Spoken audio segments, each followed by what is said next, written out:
নবী সাল্লাল্লাহু আলাইহি ওয়াসাল্লাম উনার অবমাননা কিংবা কটূক্তির শাস্তি কি? সম্প্রতি ডক্টর এনায়েতুল্লাহ আব্বাসী সাহেব খালিদ মহিউদ্দিনের সাথে লাইভ টক শোতে নবী অবমাননার একমাত্র শাস্তি মৃত্যুদণ্ড বলে মন্তব্য করেছেন, যা হাদিস এবং ফিক্হবিদদের মতের অনুরূপ। কিন্তু নবী আইন হিসেবে মৃত্যুদণ্ড দেওয়ার কথা হাদিসে নেই বলে একদল স্বার্থিনবেশী অপপ্রচার করছে। আজকে সেই ডলারে বিক্রি হওয়া নবী সমর্থনকারীদের মুখোশ উন্মোচন করা হবে। আসুন আমরা কিছু হাদিস দেখে নেই, যেখানে নবী উনার জীবন যখন কেউ কটূক্তি করত তখন তার সাথে কিরূপ আইন প্রয়োগ করা হতো। প্রথমেই আমরা দেখব সহিহ বুখারীর ২টি হাদিস।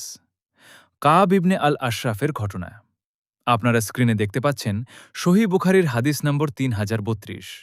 নবী সাল্লাল্লাহু আলাইহি ওয়াসাল্লাম বলেন, কাব ইবনে আশরাফকে হত্যা করার দায়িত্ব কে নিবে? তখন মুহাম্মদ ইবনি মাসলামাহ বললেন, আপনি কি পছন্দ করেন যে আমি তাকে হত্যা করি? আল্লাহ রসুল সাল্লাল্লাহু আলাইহি ওয়াসাল্লাম বললেন, হ্যাঁ। মুহাম্মদ ইবনি মাসলামাহ রাদিয়াল্লাহু আনহু বললেন, তবে আমাকে অনুমতি দিন, আমি যেন তাকে কিছু বলি। তিনি বললেন, আমি অনুমতি দিলাম। এখানে আমি যেন তাকে কিছু বলি এর সম্পূর্ণ ব্যাখ্যা বুখারীর অপর হাদিসে বিস্তরভাবে বর্ণিত। হাদিস নম্বর 4037। অনেক দীর্ঘ একটি হাদিস। এখানেও কাব ইবনি আশরাফকে হত্যা করার বিষয়ে হত্যা করার কথা বলা হয়েছে এবং আমি যেন তাকে কিছু বলি এর বিস্তর বর্ণনা হিসেবে বলা হয়েছে যে মোহাম্মদ ইবনি মাসলামাহ রাদিয়াল্লাহু আনহু কাব ইবনি আশরাফকে কিছু মিথ্যা কথা বলার অনুমতি নিয়েছিল এবং সুযোগে তাকে হত্যা করেছিলেন। সুনানে আবু দাউদের ৪৩৬১ নম্বর হাদিসে নবী অবমাননা শাস্তির স্বরূপ আরেকটি ঘটনা বর্ণিত আছে। স্ক্রিনে সম্পূর্ণ হাদিসটি দেখানো হল। এখানে নবী অবমাননার কারণে এক জৈনিক অন্ধ ব্যক্তির একজন কৃতদাসী ছিল যে নবীকে কটূক্তি করত।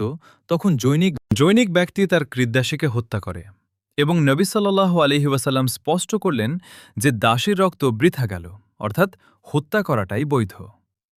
সবশেষে আরেকটি বিষয় ক্লিয়ার করতে চাই যে যুগের আলেমদের ঐক্যমত হল ইজমাহ আর ইজমাহ দ্বারা নবী অবমাননার শাস্তি মৃত্যুদণ্ড নির্ধারণ করা হয়েছে। কিছু খণ্ডিত কথা দিয়ে ইসলামের একটি আইনকে ভুল প্রমাণ করার চেষ্টা করা বোকামি। যারা এই অপচেষ্টায় লিপ্ত তারা অচিরেই মুসলিম উম্মার সামনে নিজের মুখোশ উন্মোচন করবে। আল্লাহ যেন এসব মানুষরূপী দাজ্জালের হাত থেকে মুসলিমদের হেফাজতে রাখেন। আজকের ভিডিও সম্পর্কে আপনার মন্তব্য কি? অবশ্যই কমেন্টে জানাবেন। ইসলামকে সুদূর প্রসারী করতে আমাদের চ্যানেলের ভিডিওতে লাইক, কমেন্ট এবং শেয়ার করার অনুরোধ রইল।